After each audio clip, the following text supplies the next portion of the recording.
Good evening and welcome to Kerrex Reviews. Now, today we're going to be looking at a subject involving a former animation studio called Hanna-Barbera. There is probably no TV animation studio not named Warner Brothers or Disney that is more known than Hanna-Barbera, with their wide variety of programs and characters ranging from comedies like The Flintstones or Yogi Bear to the mystery and thrills of Scooby-Doo and Johnny Quest to the straight-up superhero actions of Birdman and Space Ghost, as well as a few other productions you may or may not have heard about.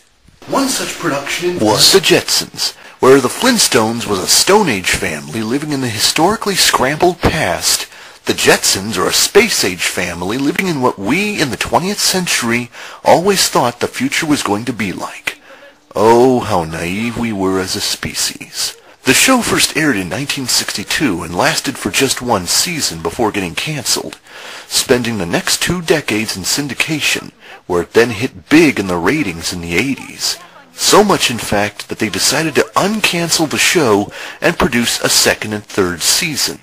Say, fans of Firefly, did you get any of that?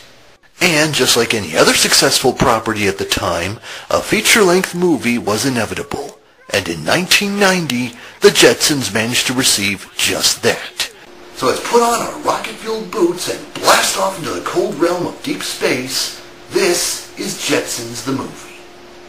We start off with this promo for Universal Studios Florida, and you start to notice just how half of the attractions in this promo seem to have completely disappeared from the studio theme park, and how an entire generation of kids will never be able to get the same experience that we once had. And that in itself is a very sad state of mind. We then see a unique version of the Universal Studios logo, showing that they are celebrating their 75th anniversary. Wait, if Universal Pictures celebrated its 75th anniversary in 1990, then how come they're celebrating their 100th anniversary in 2012? Did Universal get stuck in a time warp and got sent back 3 years and just never even noticed? So the film opens with a view of Spacely Sprocket's new asteroid division, and we cut to the inside and we see some shenanigans going about, which is supposed to set the tone of the mystery behind what's going to happen over the course of the film. So the film opens with a bigger, more cinematic version of the oh-so-familiar theme song. But I can't help but think that this kind of reminds me of something.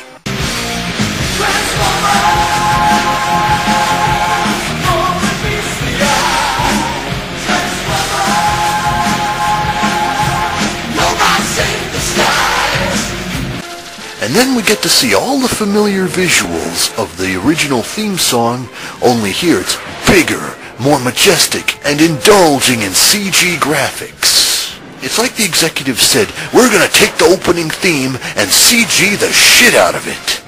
And what's this? Jane doesn't take George's wallet like she did in the original theme? Is the film trying to push some sort of PC agenda or something?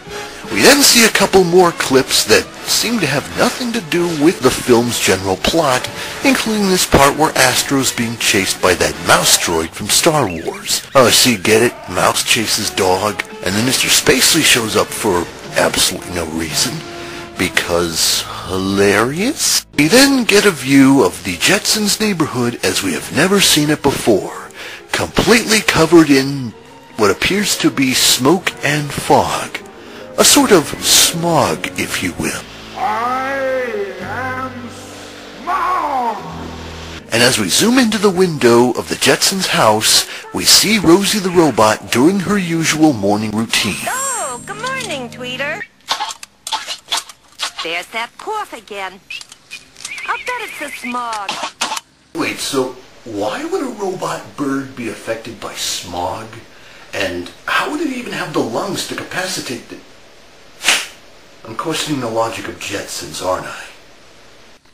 We then see that all the houses in this Jetsons universe seem to have the ability to levitate themselves out of smog for some reason. Since this never actually occurred much in the TV show, but it seems to exist for only one reason, to showcase the fact that they CG'd the fuck out of this movie. She then wakes up George to get him ready for his daily morning routine. Wait, so does that shower also count as a razor? Because he clearly had a 5 o'clock shadow before he took that bath, and all of a sudden he's clean-shaven?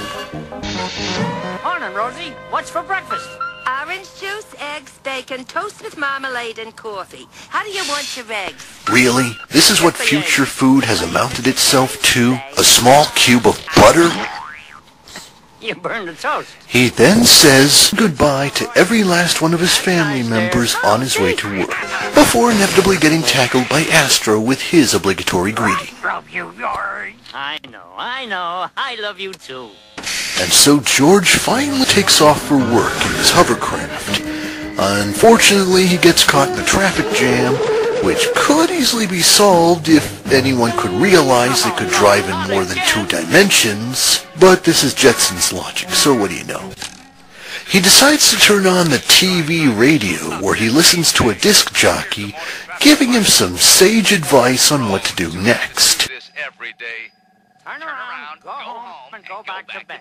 Wait, so why is everyone focused on him when they all have their own personal TV radios? Or were they all too lazy to tune into the station and just leached off of him instead? Okay, here it is, straight.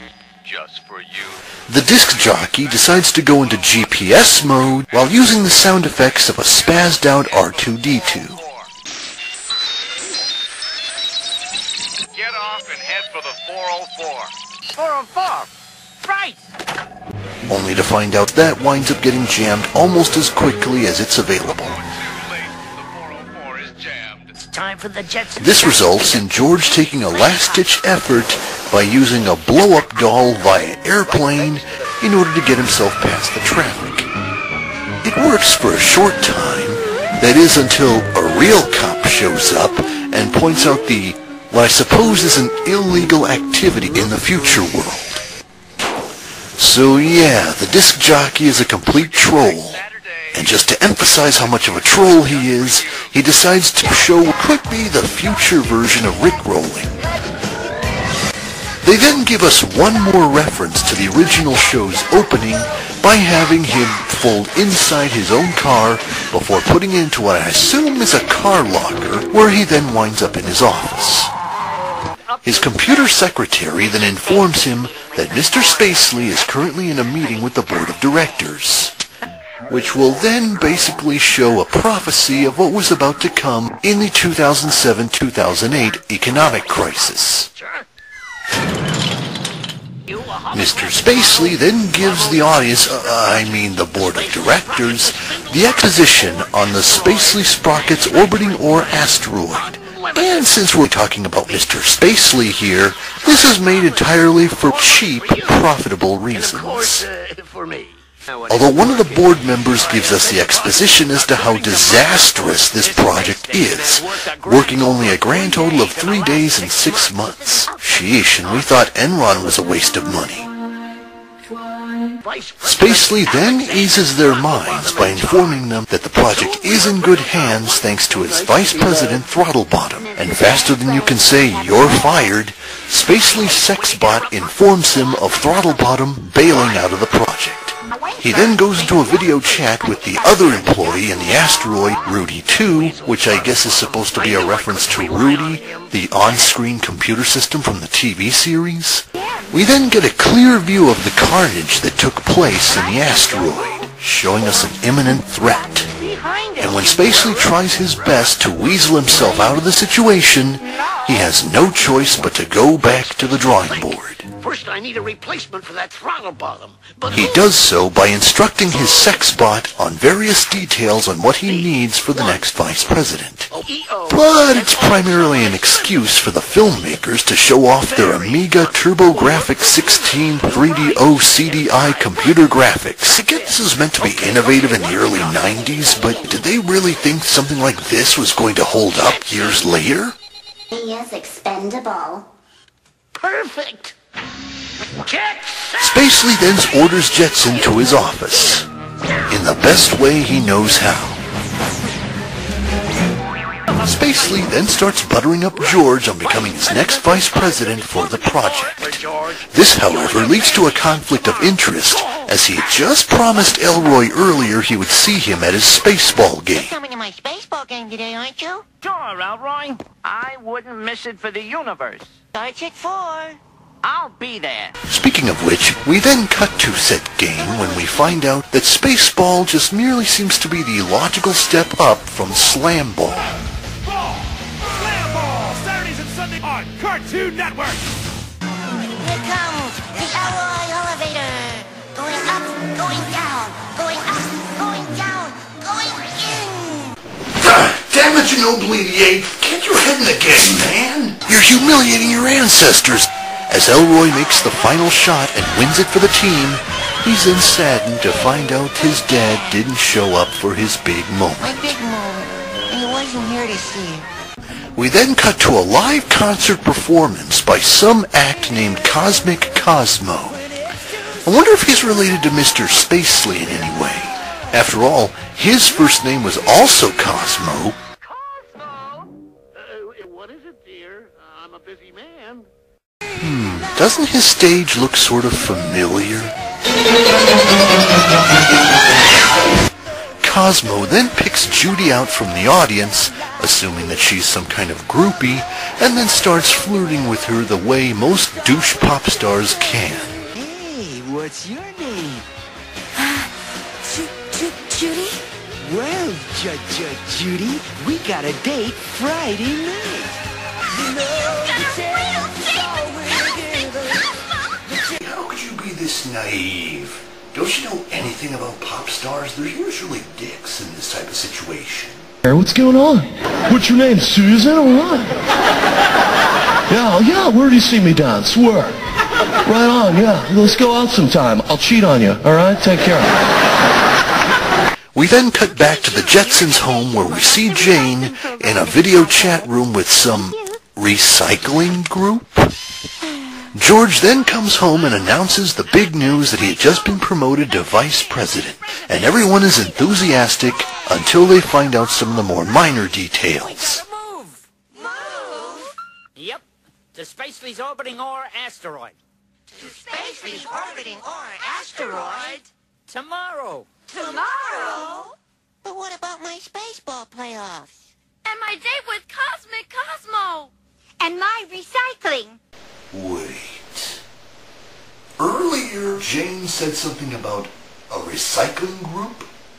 And at the beginning of the film, we saw all this smog covering the entire Jetsons neighborhood, and then we find out about Spacely's cheap plan on harvesting asteroids. Oh, shit. This is one of those films, isn't it? But seeing as they're family, they decide to stick through and through. I'm doing it all for you, my family. Roar! Your father's right, kids. I'm sorry, honey. I'm really thrilled for you. Metacataclysmic! Alright. I think it's about time we address the elephant in the room here.